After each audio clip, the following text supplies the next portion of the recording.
Hi అందరికీ welcome back to my channel Tanvi blogs.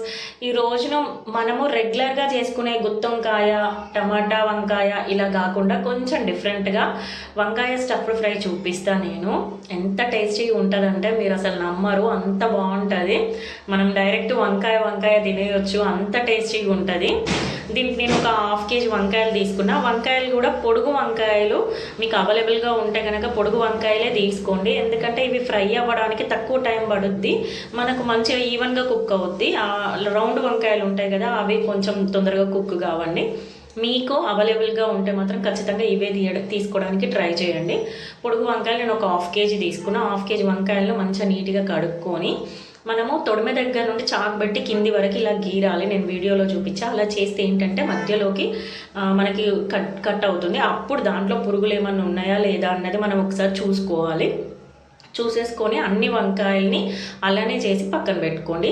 మనం ఈ వంకాయలోకి స్టఫింగ్కి మనము రెడీ చేసుకుందాం. దీనికి ఒక మిక్సీ జార్ తీసుకొని దాంట్లో ఎండు కొబ్బరి ఒక హాఫ్ చెక్క తీసుకున్నా. అంటే నేను ఒక హాఫ్ కేజీ వంకాయలకు నేను చెప్తున్నా, ఒక హాఫ్ చెక్క ఎండు కొబ్బరి తీసి చిన్న చిన్న ముక్కలుగా కట్ చేసుకొని మిక్సీ పట్టుకున్నా.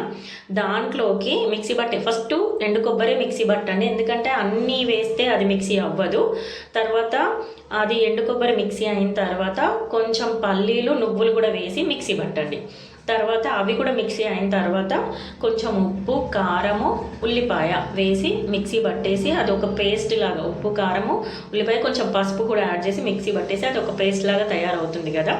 దాన్ని మనం ముందుగా కట్ చేసి పెట్టుకున్న వంకాయలు ఉంటుంది కదా, దాంట్లోకి స్టఫింగ్ చేయండి. ప్రతి ఒక్క వంకాయలోకి మనం ఇది స్టఫింగ్ చేసేసి పక్కన పెట్టండి. తర్వాత ఇంకొక పెద్ద కడాయి తీసుకోండి, ఎందుకంటే మనం వంకాయల్ని కట్ చేయట్లేదు కాబట్టి, మనం ఎంత పెద్ద వంకాయలైనా డైరెక్ట్గా అలానే కడాయిలో పెడతాం కాబట్టి కొంచెం పెద్దగా ఉండే కడాయి తీసుకోండి.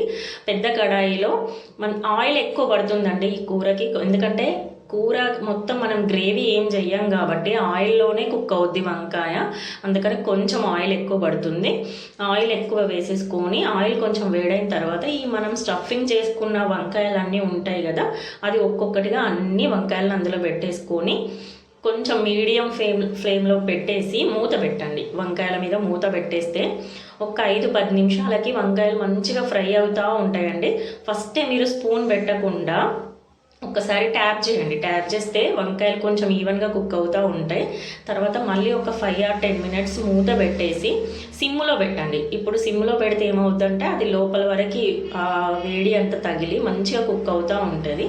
5-10 నిమిషాల తర్వాత మళ్ళీ ఒకసారి మూత తీసేసి చిన్న స్పూన్ కానీ లేదా ఫోర్క్ కానీ ఉంటే కనుక దాంతో మనము టర్న్ చేసుకుంటూ వంకాయల్ని టర్న్ చేసుకుంటూ ఈవెన్గా 2 వైపులా కుక్ అయ్యే వరకు చూసుకోండి. నేను వీడియోలో చూపిస్తున్నా చూసారా, అలా 2 వైపులా కుక్ అయ్యే వరకు చూసుకోండి.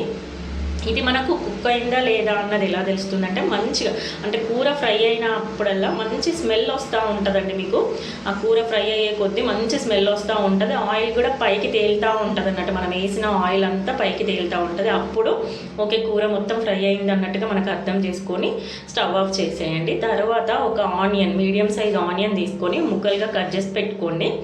తర్వాత ఒక కడాయి పెట్టుకొని కొంచెం ఆయిల్ వేసి పోపు గింజలు అన్నీ వేయండి. మినపప్పు, శనగపప్పు, ఆవాలు, జీలకర్ర వేసేసి మనం కట్ చేసి పెట్టుకున్న ఆనియన్ కూడా వేసి మంచిగా ఫ్రై అవ్వనివ్వండి.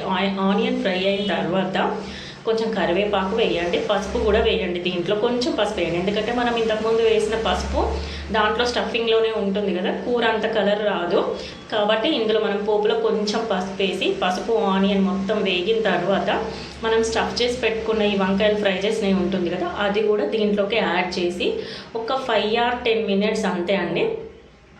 మనము గ్రేవీ మిగులుతుంది మనకు, ఆ గ్రేవీని కూడా దీంట్లో యాడ్ చేయండి. యాడ్ చేసి ఒక్కసారి ఫ్రై చేసి మనం ఫ్రై చేసి పెట్టుకున్న వంకాయలు కూడా వేసేసి 5 or 10 minutes అంతే అండి, ఎక్కువ టైం పట్టదు. 5 or 10 minutes ఒక్కసారి అందులో వేసి కలిపి స్టవ్ ఆఫ్ చేసుకోవడమే. చాలా టేస్టీగా ఉంటుంది, అసలు మీరు నమ్మరు. ఒక్కసారి ట్రై చేయండి ఇలా వంకాయ కూర, చాలా టేస్టీగా ఉంటుంది. మనం ఇది చపాతీలోకి కూడా బాగానే ఉంటుంది, రైస్లోకైనా చపాతీలోకైనా. ఒక్కసారి మీరు ఇది ట్రై చేసి ఎలా వచ్చిందన్నది మాత్రం నాకు ఖచ్చితంగా కామెంట్ చేయండి. ఈ వీడియో కనుక మీకు నచ్చినట్టయితే please subscribe my channel Tanvi vlogs.